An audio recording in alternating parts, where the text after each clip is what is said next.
termasuk sini abortus incomplete dan mola. Tapi kita melihat dari sisi lain bahwa apa persoalan yang sebenarnya di abortus ini dari sisi kita sebagai, kalau kami sudut pandangnya adalah dari Ujinsos. Slide ini abortus. Apa sih persoalannya sehingga abortus sudah terjadi keguguran? Ya sudah, kita lakukan pengeluaran hasil konsepsi dalam pola pikir kita selama ini, ya sudah selesai segitu. Tapi kalau kita dari sisi Ujinsos, dari misalnya 10 ibu hamil muda mengalami satu keguguran, persoalannya bukan cuma di sana, tapi bagaimana abortus itu memberikan dampak kesehatan yang cukup serius, karena dari prevalensinya termasuk tinggi, hampir 25-28% dari ibu hamil itu akan mengalami keguguran. Dan persoalannya kalau dari sisi Ujinsos bukan cuma masalahnya di sana, bagaimana dampak terhadap si ibu dan lingkungan sekitar. Kita melihat ternyata abortus itu juga menyebabkan gangguan kesehatan, cuma bukan masalah fisik, tapi juga terhadap gangguan psikososial. Ternyata ibu hamil yang mengalami keguguran dari hasil penelitian mempunyai atau memberikan efek depresi, gangguan kejiwaan, stres, sehingga berdampak pada keluarganya sendiri. Nah, ini sudut pandangnya.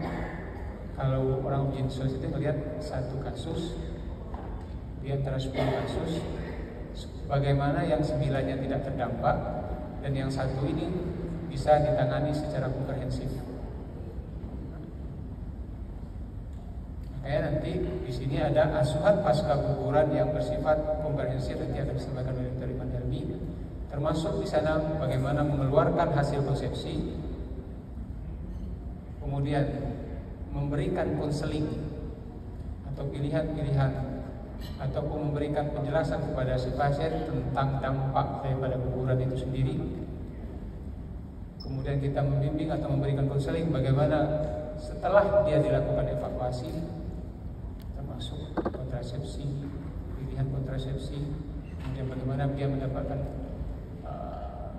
akses ke dalam pelayanan kesehatan, dan bagaimana masyarakat sekitarnya ikut mendukung supaya hal tersebut dapat dicegah untuk kasus-kasus lainnya.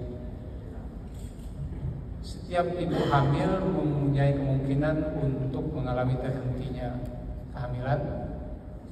Nah, berakhirnya kehamilan sebelum jadi mampu hidup di luar rahim atau viable disepakati sebelum usia kehamilan 20 minggu atau berat janin belum mencapai 500 gram disebut dengan abortus atau keguguran. Dari WHO ternyata 3 dari 10 atau 29% berakhir dengan aborsi yang disengaja. Mungkin untuk sekarang agak lebih tinggi lagi karena melihat, mungkin kita tahu di sekitar lingkungan kita pola pergaulan anak muda sekarang ya. Jadi kemungkinan angka aborsi ini juga akan lebih tinggi. Slide.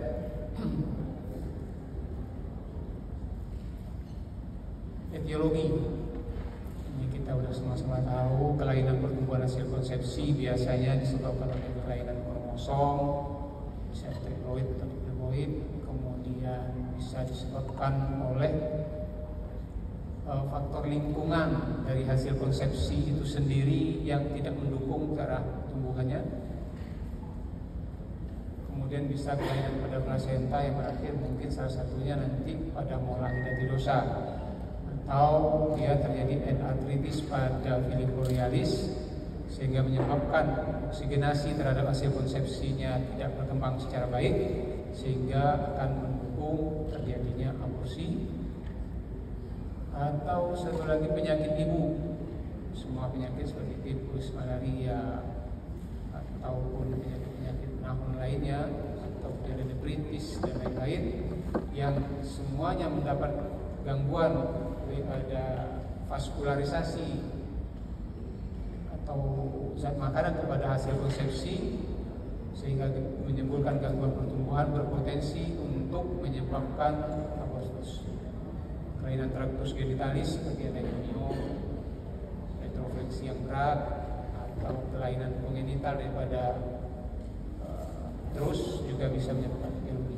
Faktor risikonya sama-sama kita ketahui usia ibu, kehamilan, paritas, jarak kehamilan yang terlalu dekat, tingkat pendidikan termasuk di sini yang berisiko, termasuk riwayat biasa, alkohol, riwayat penyakit, dan semuanya ini berpengaruh terhadap gangguan pertumbuhan daripada hasil konsepsi. Lanjut. Secara patofisiologi, semuanya tadi akan menyebabkan perdarahan pada disitu anasalis yang disebabkan jaringan di sekitarnya akan menjadi nekrosis. Terlepas sebahagian atau seluruhnya dianggap benda asing oleh terus sehingga akan merangsang terjadinya kontraksi.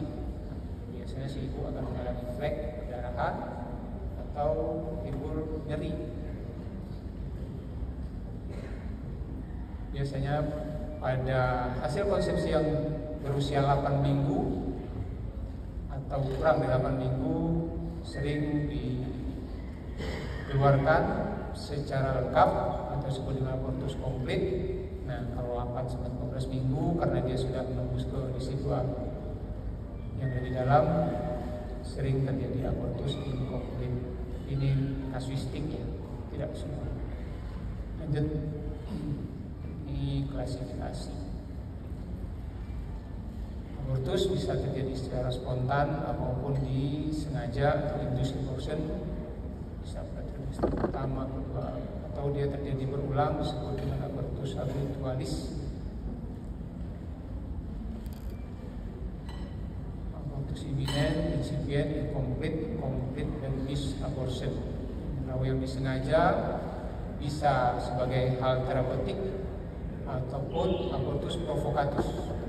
Nah, ini yang jadi kasus yang sering banyak sekarang yang dikatakan tadi, hampir 25% sekarang terjadi abortus provokatus, dan ini sudah diatur dengan undang-undang yang baru ya, Omnibus yang baru. Hati-hati terhadap kita semua. Lanjut. Ini gambarannya, gambaran guguran imminence, hasil konsepsi masih di dalam voluntary, adanya flek, tidak terjadi dilatasi daripada cervix atau ada pembukaan.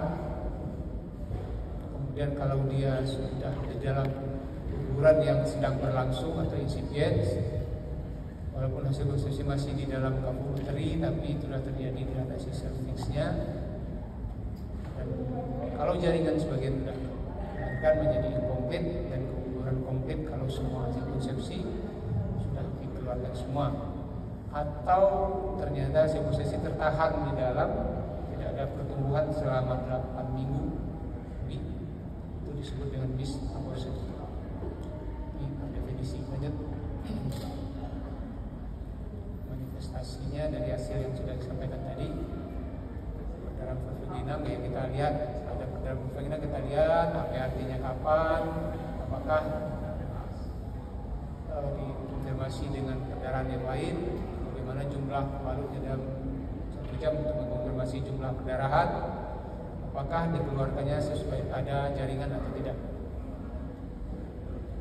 Bila plasenta atau sebagian seluruh atau tertinggal, maka disebut abortus inkomplit. Manifestasi klinis yang lain karena pengaruh dia perangsangan pada ujung persarafan di sana, pada waktu dilatasi cervixnya itu akan menyebabkan nyeri bersifat tumpul, bisa hilang timbul tergantung kondisi. Bisa juga kita mendapatkan pada waktu kita melakukan USG ternyata didapatkan kelainan. Lanjut.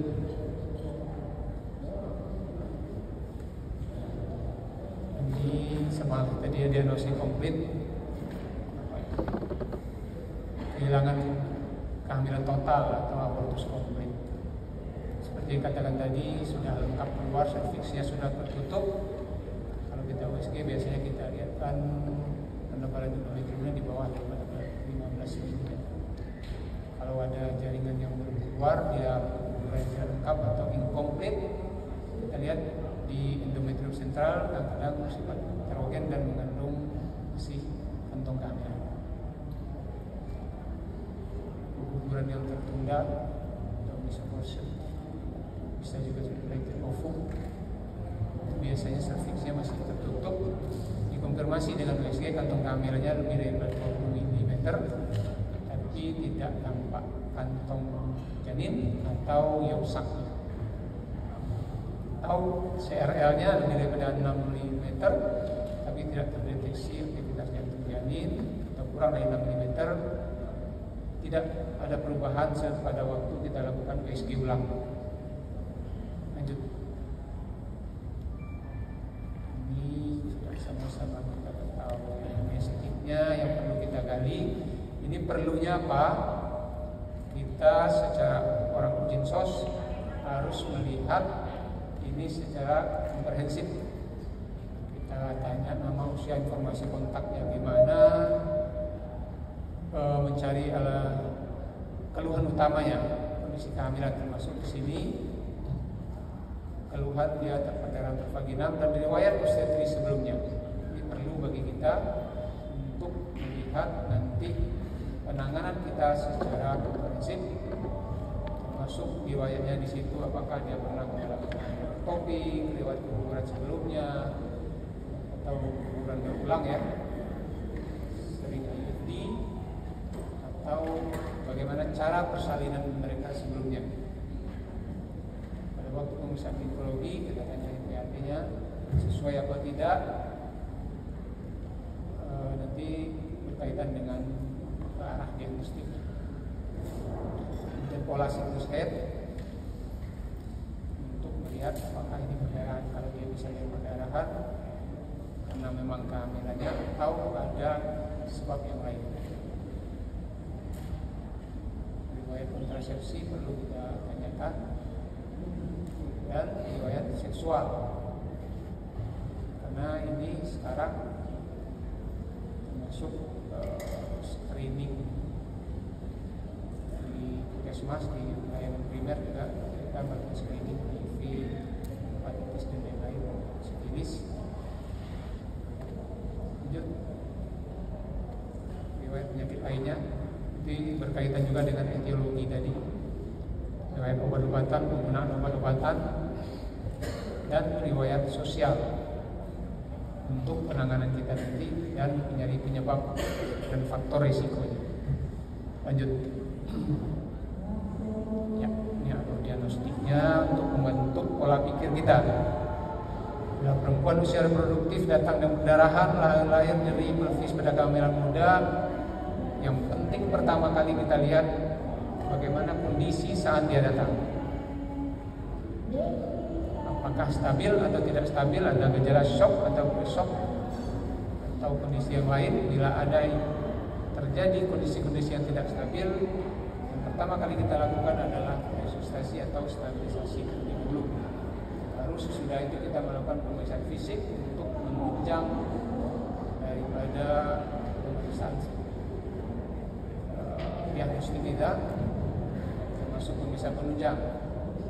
Ya, apakah dia memang perdarahannya karena hamil atau tidak. Kalau dia tidak, berarti ada cari sumber perdarahan lain seperti kemungkinan UB atau laserasi. Kalau dia kena kehamilan, kita lihat apakah kehamilannya di intrauterin atau extrauterin. Ini harus pola pikir selalu kita, karena ini tidak sederhana ya. Kadang-kadang kita menganggap ini suatu hal yang rutin dan menganggap hal yang remeh. Saya dalam waktu 3 minggu ini mendapat 2 kasus. Satu, saya masuk dengan anemis oskuret dari SPW juga, dari sejawat kita oskuret 4 hari sebelumnya dengan nyeri perut. kemudian flek. Ternyata sudah kita lakukan pemeriksaan lanjutan, kita stabilisasi kondisinya, kita suntikan lanjutan. Ternyata pasiennya KIT sudah. Nah ini seharusnya kan bisa terdeteksi dari awal ya. Nah ini bagaimana kita bersikap, ini risiko kita sendiri. Nah ini hal yang lain, kita bisa menutupi atau memberikan alasan yang logis kepada si pasien. Kasus kedua, ini beberapa hari yang lalu sebelum saya kesini, bulan habis Lebaran mungkin saya ada di tempat pasien dirawat oleh yang di dalam sudah masuk 4 hari, masuk dengan keluhan nyeri perut, mungkin dianggap kolik abdomen. Tanpa konfirmasi lagi pemeriksaan lanjutan yang lebih, beberapa hari yang lalu di konsultan atau dialihkan perawat. Kenapa dialihkan? Kok kelihatan anemis dok, ini nyeri. Kami konfirmasi pemeriksaan tes urinnya ternyata positif. Cek HB udah 5. Ternyata KIT lagi. Ini yang jadi persoalan kita, dampaknya terhadap si pasien. Itu yang saya katakan tadi, sosial terhadap pasien, dan penanganan yang dia kontrol fungsi, mungkin itu bisa dengan darah yang tidak terlalu banyak, akhirnya menjadikan dia pressure. Nah ini disebabkan oleh kita menganggap ini udah biasa gitu. Jadi alur ini perlu kita pahami. Bila dia kalian intrauterin, kalau dia kehamilan extrauterin dilakukan tata laksana extrauterin. Lanjut slide ya. Kalau dia kehamilan intrauterin, kita lihat lagi ini keluhan pasiennya datang ada dengan demam, kemudian cairan berbau atau berwarna di bawah. Ya kita lihat apakah ini keguguran yang bersifatnya abortus infeksiosa atau septik atau tidak. Kalau tidak, ya seperti kembali kepada yang di depan tadi. Dan lihat apakah pemeriksaan sepuluhnya dia tertutup, jaringan masih di dalam, darahnya dikit, ya berarti dia evidence. Kalau dia sudah ada pembukaan, jaringan masih di dalam, berarti insipiens. Ya, berarti konkret. Atau dia sudah tertutup, bersih semua, oke. Lanjut.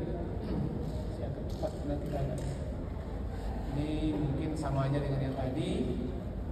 Balik, lanjut. Pemeriksaan fisik. Pasien masuk, kita membiasakan kalau pasien datang ke kita udah melihat langsung secara umum bagaimana keadaan umumnya, apakah tanda vital, apakah ada kimia atau gizi, supaya tidak terlepas atau tidak terpantau oleh kita. Termasuk di situ bekas kekerasan fisik untuk mencari etiologinya. Abdomennya dilanjutkan dan ada masalah lain atau tidak. Lanjut. Ini sama untuk mengkonfirmasi hasil tadi kita dapat 10. Apakah ada kelainan atau benda asing? Dulu kita sering menemukan ada dedaunan atau batang ubi atau apa, sebenarnya dia mendukung ke arah abortus infeksiosa ya. Sering kita dulu. Sekarang mungkin udah agak kurang. Pemeriksaan bimanual, apakah tinggi fundus uterinya sesuai atau tidak dengan usia kehamilan yang terkonfirmasi. Lanjut. Sampel jam di USG. Nah sekarang juga kawan-kawan di FKTP sekarang seluruh puskesmas juga sudah dilengkapi dengan USG ya, kan nanti ada workshopnya juga di USG terintegrasi, bisa membantu pemeriksaan untuk menentukan lokasi, lihat lokasi kehamilannya, apakah secara hidup atau tidak. 5 menit lagi. Ya, makasih. Bisa USG, lanjut. Nah ini seperti yang katakan tadi, untuk kalau kegagalan kehamilan. CRL-nya 7 mm atau lebih, tapi tidak ada denyut jantung, atau diameter GS-nya 25 mm tapi tidak ada embrio. Ini kemungkinan kepada kegagalan kehamilan. Kalau yang sebelah kanan biasanya 7 mm, kurang dari 7 mm, tidak ada denyut jantung. Itu kita masih memikirkan ke arah memang kegagalan tapi belum didiagnosa pasti. Biasanya yang model begini kita mengkonfirmasi pasien untuk datang pemeriksaan ulang 2 minggu untuk dilihat lagi. Lanjut. Sekian setelah laksana medikamentosa lakukan bisa tata laksana operatif. Kalau dia perlu keguguran komplit, ini nanti ke depan ya. Kerja komplit apa yang kita lakukan? Kita lakukan konseling terhadap pasien bahwa ini perlu dilakukan pengeluaran. Ada beberapa pilihan, bisa medikamentosa atau operatif berdasarkan berapa usia kehamilan yang bisa dilakukan. Lanjut. Kalau dia kurang dari 13 minggu, berikan misoprostol. Ini namanya obat nyeri. Misoprostol bisa dilakukan oral dengan 3 tablet tunggal atau 2 tablet sublingual. Kalau dia lebih dari 13 minggu, bisa dilakukan 2 tablet tunggal 3 jam atau vaginam 3 jam sampai ada komplikasi. Kalau dia sudah ada yang komplit, kita lakukan bisa ATM ataupun lakukan dengan tindakan operatif. Kalau dia operatifnya dimaksud kita menyarankan tetap AVM ya. Karena kita kecuali kalau di atas 13 minggu kita memberikan itu.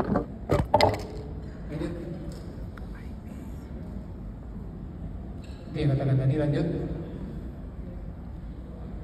Laksana medikamentosa misoprostol untuk menghindari operasi. Prosesnya seperti alamiah, tapi tadi nyeri ya. Kadang-kadang pasien minta di rumah, kita kasih di rumah atau perdarahan di rumah, dia pre-shock di rumah sendiri. Itu perlu dijelaskan ke pasien bahwa nanti kita jadi persoalan. Cuma masalahnya ini nggak bisa langsung, dia harus berulang-ulang datang. Kalau dia prosedur cepatnya dengan AVM bisa cepat dilakukan fasilitas, kita bisa melakukan langsung memberikan kontrasepsi kegugurannya. Kemudian risiko cedera terus dan serviksnya lebih kecil, ini keguguran dibanding uret, dan dikendalikan kesehatan di fasilitas kesehatan. Lanjut. Ini kapan kita melakukan pemilihan dengan misoprostol atau dengan AVM. Misoprostol perempuan dengan obesitas yang berat, dia gemuk, susah dilakukan AVM ya, kita berikan dengan misoprostol. Kalau dia ada malformasil terus susah untuk dilakukan AVM, kita berikan dia misoprostol. Menghindari dia memilih untuk takut operatifnya, kita kasih obat. Nah, kalau dia di luar itu kita menyarankan AVM. Cuma kalau dia alergi obat obatan jangan. Ini kondisi-kondisi khusus yang perlu diwaspadai. Dia anemia berat, kelainan darah, penyakit jantung, hati-hati dengan obat-obatan. Lanjut. Kalau dia lebih 13 minggu, hampir sama. Ini bisa dilihat nanti lakukan fasilitas kesehatan. Kita lakukan dilatasi dulu, baru kita lanjutkan dengan AVM. Atau bisa saja karena sudah ada penulangan, biasanya kita memperkecil ukuran daripada hasil konsepsi. Lanjut. Ini sama dengan tadi. Lanjut. Ya, kita lanjut mulai. Lagi yang jadi perhatian kita untuk dilakukan aspek pasca keguguran nanti di mola hidropidosa. Salah satu yang kita sudah ketahui bahwa mulai dosa suatu kehamilan abnormal timbul dari gangguan pertumbuhan fili tromboblas. Biasanya dia dari hasil konsepsi dari sitotomblas ya, sitotomblas dia berkembang menjadi ke arah plasenta. Nah, gangguan dari pertumbuhannya ini nanti waktu dia menembus kepada uterus bisa berkembang menjadi mola hidatidosa yang ada dua tipe, ada parsial maupun komplit.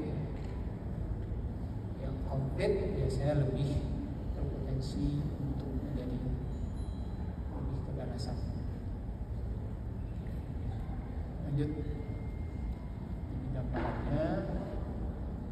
Kalau yang parsial ada gambaran janin, kalau yang komplit semuanya menjadi gambaran hipertrofik daripada fibroides. Lanjut,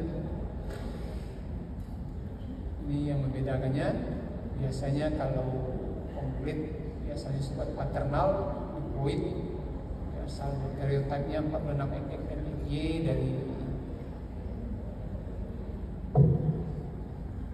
dari hasil USG sama-sama ada pembesaran terus, cuma pada komplit biasanya disertai dengan adanya kista lutein.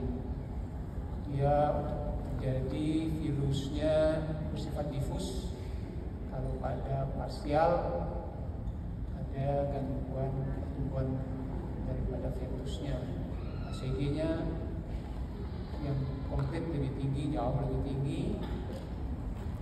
Fetal tisunya tidak ada karioreksis ini penghancuran sel. Kemudian P57 ini salah satu untuk yang dipakai untuk membedakan komplit dan parsial itu di menu histochemistry-nya dipakai P57, di mana pada komplit itu dia tidak terwarnai, kalau dia di parsial risiko untuk menjadi keganasan lebih sering di komplit mola sampai 20%. Lanjut, ini dia tadi ada ovum yang kosong dituai dari sperma ini spermik komplit mola 46 XX. Yang lebih jarang yang di bawah spermik, yang di bawah ada dari ovum yang menjadi triploid biasanya 23X atau 22Y. Ini banyak berkembang menjadi spermik. Jadi ini parsial mola, ada jaringan hasil konsepsinya. Lanjut. Nah, ini yang perlu kita pikirkan. Seorang usia reproduktif datang pada perdarahan provaginam, kalau sudah keluar jaringan mola seperti anggur mata ikan, ya udah itu dia dusta pasti. Dan dusta gold standarnya kan dua, ada jaringan mola atau dia dari pemeriksaan histopatologi. Dia ada hipertiroid, gangguan terus usia kehamilan lebih daripada usia kehamilannya, ada preeklamsi.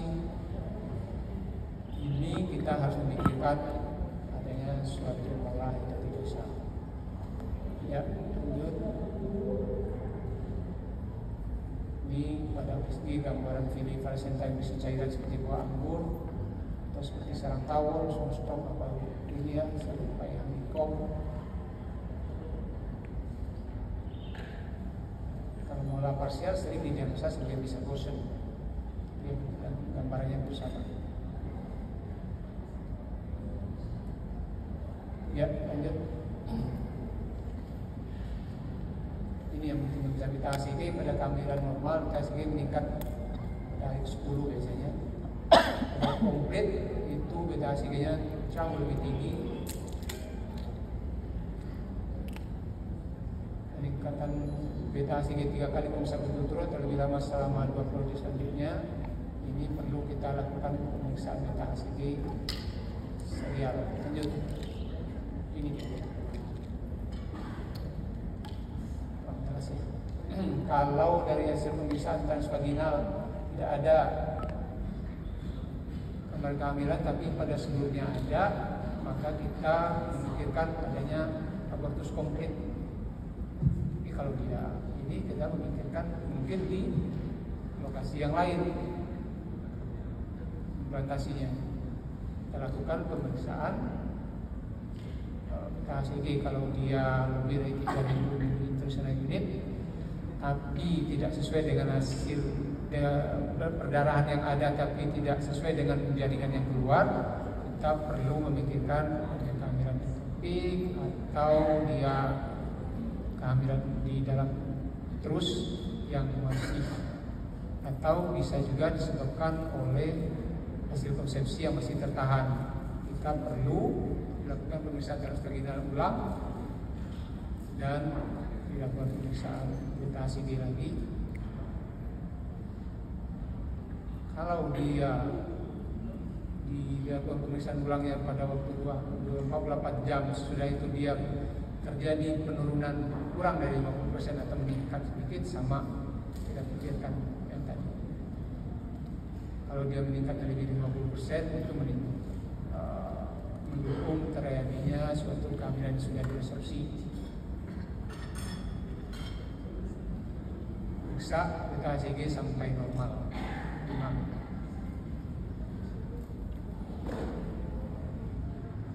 Kemudian kalau dia kurang dari 3.000 intrauterine unit per mili, kita pikirkan pemeriksaan ulang 48 jam dan lihat lagi perubahan daripada beta HCG-nya. Kalau turunnya lebih daripada 50%, ya berarti dia sudah kehamilan yang sudah diresepsi.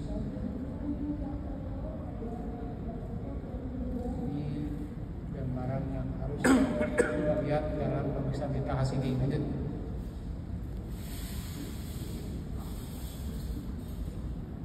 Sudah evakuasi, kita lihat apakah ini mola komplit atau parsial. Kapan kita lakukan pemeriksaan beta HCG-nya sampai normal selama 3 minggu berturut-turut. Kalau dia normalnya kurang dari 8 minggu, ya kita cukup monitor HCG-nya 6 sampai 6 bulan sesudah dilakukan evakuasinya. Tapi kalau dia normalnya lebih daripada 8 minggu, kita perlu memonitor beta HCG-nya sampai sesudah normal, kita lanjutkan 6 bulan. Kalau dia mola parsial sampai normal, kemudian dikonfirmasi sekali lagi sesudah 4 minggu sebelum sesudah. Ya, lanjut. Tata laksana untuk mola yang jelas, perbaiki keadaan umumnya terlebih dahulu, keluaran jaringan mola bisa dengan atau dengan AVN, dan terapi profilaksis biasanya kita berikan Sutacita 20 mg selama 5 hari berturut-turut, dan follow up dari beta HCG-nya untuk menghindari ke arah terjadinya keganasan. Oke, mungkin waktunya. Terima kasih, mungkin itu yang dapat saya sampaikan. Assalamualaikum warahmatullahi wabarakatuh. Waalaikumsalam warahmatullahi wabarakatuh.